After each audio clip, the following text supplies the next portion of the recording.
President. I am Wendy Turbine.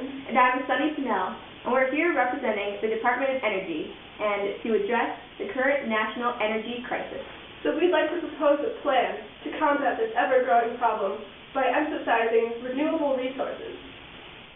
We plan to address this problem with a multifaceted approach, with the biggest emphasis being placed on solar energy, but also including, but not limited to, wind, hydroelectric, and geothermal energy sources. More specifically, we'd like to draw your attention to this map of northern Africa. This map shows the area of full solar panels necessary to power the world, Europe, and Germany respectively from left to right. While the amount of solar panels to fit this square may not be feasible in the United States, we plan to implement an idea similar to this by spreading large areas of solar panels throughout the country. This will ideally accumulate enough energy to meet the national demand. Please refer to this image of the population density of the United States. You will notice that a large portion of the western United States, specifically the Rockies and the deserts of Arizona, is sparsely populated. This provides an ideal location for the placement of solar panels.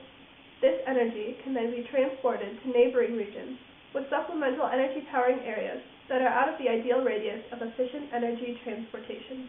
Examples of these supplemental energy sources are wind and tidal energy on the coastlines and agricultural landscapes. Geothermal energy, a source of energy that's obtained from within the earth, will be found in Hawaii and elsewhere. We would also like to acknowledge the effectiveness of virtual power plants, which are networks of decentralized small-scale power plants that operate like a single system, maximizing energy output and overall efficiency.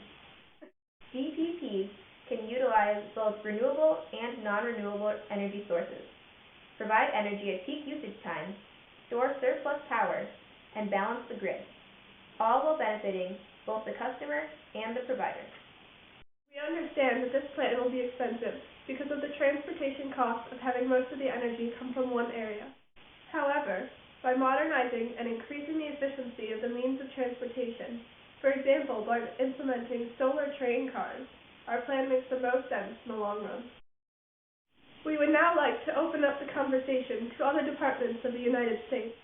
As a representative of the Department of Agriculture, I believe that first and foremost, we need to combat the issue of climate change brought forth by current energy sources and decrease the emphasis on biofuels as a solution. An increase in extreme weather conditions can lead to damaged crops, and heavy biofuels production uses up valuable food sources and has the ability to threaten national food security. In addition, I would like to voice the concern that the placement of solar panels and wind turbines will disrupt the arable land that contributes to the economic prosperity of our country. Thank you for your concern, Department of Agriculture. We plan to place wind turbines in non-arable land and solar panels only in the uninhabited deserts and mountains. As the representative of the Department of Health and Human Services, we enthusiastically agree with your proposal. We are very strongly against the use of coal, petroleum, and natural gas because of the harm that can come to human health because of them.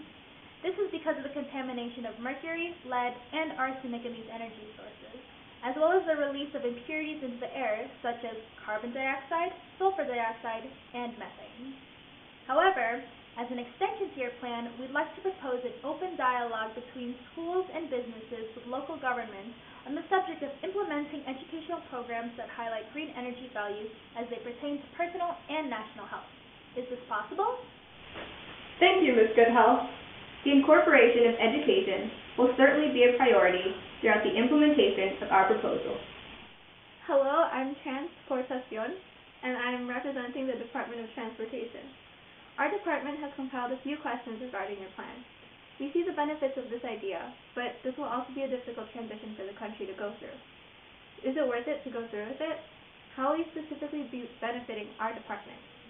We understand that the upfront costs of this plan are very high, but we believe that in order for our country to continue to function at the same capacity in the future, we need to make some drastic changes right now. In the long run, we hope to create a sustainable and pollution-free nation for all.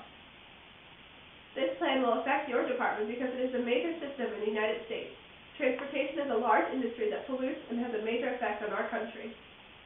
Due to the prevalence of transportation use in our country, it is vital that we ensure its sustainability and production in the future.